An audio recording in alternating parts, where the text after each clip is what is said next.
Здесь собрались все инвалиды, шашисты города Якутска, инвалиды первого разряда, второго разряда.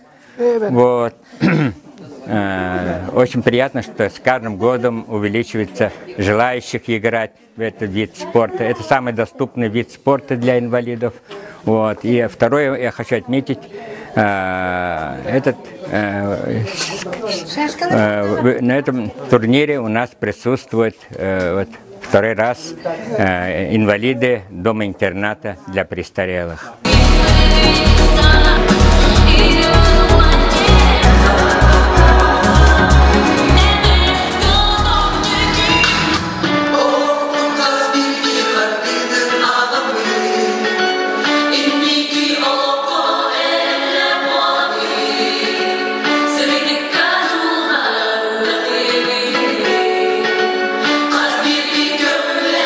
Спартакиада среди инвалидов города Якутска проводится уже в 6-й раз.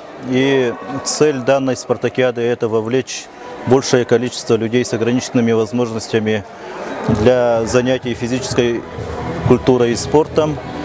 И мы стараемся каждый год наращивать общее количество участников, и одним из стимулов, по итогам этой спартакиады у нас формируется сборная команда города Якутска для участия в республиканской спартакиаде. Те спортсмены, которые принимали участие в первых спартакиадах по городу Якутску, из них выросли очень достойные спортсмены. Они сейчас занимают призовые места и на российском уровне.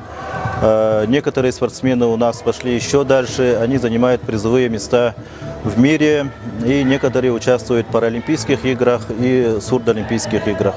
Они проходят под девизом «Пусть победит сильнейший», но в этой спартакиаде среди инвалидов города Якутска мы придерживаемся девиза «Главное не победа, а главное участие».